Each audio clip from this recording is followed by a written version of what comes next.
जय जय श्री स्वामी समर्थ. अध्याय 15. कथासार.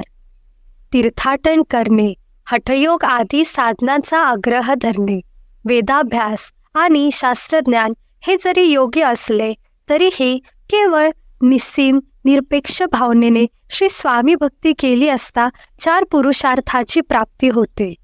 पाप, ताप, दैन्य यांपासून मुक्तता मिळते. प्रपंचसागर पार करून मोक्षाचा पहिला तीर गाठता येतो. आपल्या हातून योग्य ते कर्म आणि आचरण घडल्यास श्री स्वामी आपल्यासाठी स्वर्गमुखाचे प्रवेशद्वार उघडतातच, तसेच नित्य नामस्मरण करणाऱ्यांना ते जन्ममृत्यूच्या फेऱ्यातून मुक्त करतात. हे स्मरणांत ठेवावे असे मार्गदर्शन करून ग्रंथकार पुढील अध्यायास प्रारंभ करीत आहे. मंगळवेढा येथे श्री स्वामींचे वास्तव्य असतानाचा हा प्रसंग आहे. तेथील वास्तव्यादरम्यान श्री स्वामी जंगलात राहत असत आणि अधेमध्ये गावात येत असत. त्यांच्याकडे पाहताच सकृत दर्शनी ते वेडसर असावेत अशी ग्रामस्थांना शंका येत असे. त्यामुळे अनेक जण श्री स्वामींच्या विरोधात बोलत असत. जे कोणी श्री स्वामींविषयी प्रेम आणि आदरभाव दाखवित असत त्यांची हेटाळणी हे कुटील ग्रामस्थ करीत असत. याच मंगळवेढ्यामध्ये बसप्पा तेली नावाचा दरिद्री इसम श्री स्वामी सहवासात आला आणि पुढे कायम त्यांच्यासोबत येऊ जाऊ लागला. त्याचे श्री स्वामींचरणी मन जडले. श्री स्वामींपाशी त्याने आपला संसार लुटवला अशी चेष्टा ग्रामस्थ करू लागले. मात्र एके दिवशी श्री स्वामी कृपेने एक चमत्कार घडला आणि श्री स्वामींनी बसप्पाने पकडलेल्या जिवंत सर्पाचे सोन्याच्या लकडीमध्ये रूपांतर करून त्याचा भाग्योदय घडवून आणला.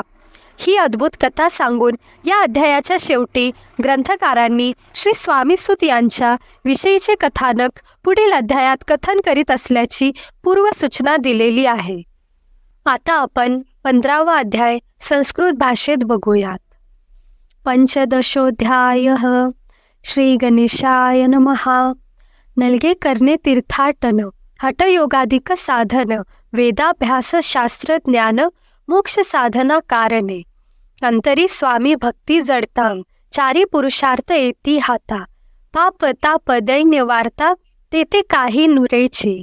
वर्तत असताम संसारी, स्वामी पद 8वी अंतरी. तया ते या भवसागरे, निश्चय तारिती समर्थ. सर्व कामना पूर्वोन, अंती धाविती सूरभुवन. जे नर करीती नामस्मरण, ते मुक्त याच देही. मंगळवेढे ग्रामांत, राहता असताम श्री समर्थ.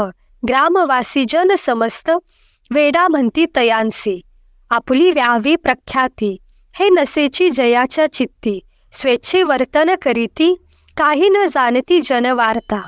कोणासी भाषण न करीती, कौनाची गृहा न जाती. दुष्टोत्तरे जन ताडिती, तरी क्रोध नयेची. शीतोष्णाची भीती, नसेची ज्यांची या चित्ती. सदा अरण्यांत वसती, एकांत स्थळी समर्थ. सुख दुःख समान, सदा तृप्त असे मन. लोकवस्ती आणि वन, दोन्ही जयाम सारखी. परमेश्वर रूपयती, ऐसे ज्यांच्या वाटे चित्ती. ते करिताम स्वामी भक्ती, जन हांसती तयांते.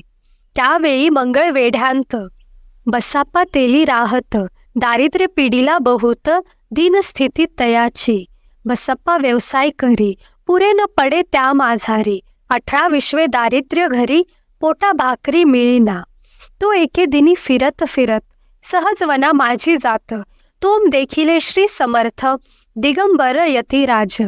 कंटकशय्या करोन, तिये वरी केले शयन. ऐसे नवल देखोन, लोटांगण घाली तसे. अंतरी पटली खून, यती ईश्वरांश पूर्ण. म्हणून सुखे शयन, कंटकशय्येवरी केले. अष्टभावे दाटोनी, माथा ठेवी श्री चरणी. म्हणे कृपा कटाक्षे करोनी, दासाकडे पहावे. स्वामी चरणांचा स्पर्श होताम, ज्ञानी झाला तो तत्वताम. कर जोडो नियाम स्तविता, झाला बहुत प्रकारे. सकल ब्रह्मांड नायका, कृपा घना भक्त पालका. पाप ताप दैन्य हारका, विश्वपते जगद्गुरु. पाहू नियाम प्रेमळ भक्ती, अंतरी संतोष लेयती. वरद हस्त ठेविती, तत्काळ मस्तकी तयाचे. बसाप्पाचे श्रीचरणी मन जडले तैपासुनी. राहू लागला निशिदिनी स्वामी सन्निध आनंदे. जिकडे जातील समर्थ तिकडे आपणही जात. ऐसे पाहुनी हांसत कुटील जन तयांते. वेड्याच्या नादी लागला संसार याने सोडिला. घरदार विसरला वेडा झाला निश्चये. मग बसाप्पाची कांता ऐकून या मैशी वार्ता. करी तसे आकांता मने गर बुडाले. आधींचा आम्ही निर्धन परी मोल मजुरी करोन. करीत होतो उपजीवन आताम काय करावे. बसप्पा येताम गृहासी दुष्टोत्तरे बोले त्यासी. म्हणे सोडिले संसारासी वेड काय लागले. परी बसप्पाचे चित्त स्वामी चरणी आसक्त. जनापवादा न भीत नसे चाड कोणाची. ऐसे लोटले काही दिन काय झाले वर्तमान. ते होऊनी सावधान चित्त देऊनी ऐकावे. एके दिवशी अरण्यात बसप्पा स्वामी सेवा करीत. तव झाली असे रात घोर तम दाटले. चित्त जडले श्रीचरणी भीती नसे काही मनी. 2 प्रहर होताम रजनी समर्थ उठोनी चालले. पुढे जाताम समर्थ बसप्पा मागे चालत. प्रवेशले घोर अरण्यात क्रूर श्वापदे ओरडते. आधींच रात्र अंधारे वृक्ष दाटले नाना परी. मार्ग दिसे त्या माझारी चरणी रुतती कंटक. परी बसप्पाचे चित्ती न वाटे काही भीती. स्वामी चरणी जडली वृत्ती देह भान नसेची. तो समर्थे केले नवल प्रकट झाले असंख्य व्याल. भूभाग वापिल सकळ तेजे अग्नी समान. पादस्पर्श सर्पा झाला बसप्पा भानावरी आला. अपरमित देखिला सर्प समूह चोहींकडे. वृक्ष शाखा अवलोकित तो सर्पमय दिसत. मागे पुढे पाहत तो दिसत सर्पमय. पाहो नियामैशी परी भयभीत झाला अंतरी. तो तयासी मधुरोत्तरी समर्थ काय बोलले. भिऊ नको या समयी जितुके पाहिजे तितुके घेई. न करी अनुमान काही दैव तुझे उदेले. ऐसे बोलताम समर्थ बसप्पा भय सोडून त्वरित. करी घेऊनी अंग वस्त्र टाकीत एका सर्पावरी. गुंडाळोनी सर्पा त्वरित सत्वर उचलोनी घेत. तव सर्व सर्प झाले गुप्त तेजही नष्ट जाहले. तेथो नियाम परतले सत्वर ग्रामा माझी आले. बसप्पा सहित बैसले समर्थ एका देवळी. तेथे आपुले अंगवस्त्र बसप्पा सोडूनी पाहात. तव त्यांत सुवर्ण दिसत सर्प गुप्त जाहला. ऐसे नवल देखोनी चकित झाला अंतकरणी. माथा ठेवी स्वामी चरणी प्रेमाश्नू नैनी वाहती. त्यासी बोलती यतीश्वर घरी जावे त्वाम सत्वर. सुखे करावा संसार दारापुत्राम पोशीजे. आनंदोनी मानसी बसप्पा गेला गृहासी. वर्तमान सांगताम कांतेसी तेही अंतरी सुखावे.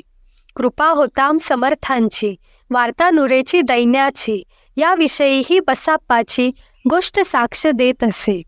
असं तो बसाप्पा भक्त संसार सुख उपभोगित. रात्रंदिन श्री स्वामी समर्थ मंत्र जपे अत्यादरे. पाप ताप आणि दैन्य ज्यांचे दर्शने निरसोन. जायते पद रात्रंदिन प्रेमी विष्णू शंकर ध्याती. पुढे कथा सुंदर स्वामी सुताचे चरित्र. मन करोनिया स्थिर सादर होनी ऐकावे. इति श्री स्वामी चरित्रामृत नाना प्राकृत कथा संमत. सदा भाविक परिसोत 15 गोडहा. श्री स्वामी चरणार्पणमस्तु. श्रीरस्तु शुभं भवतु.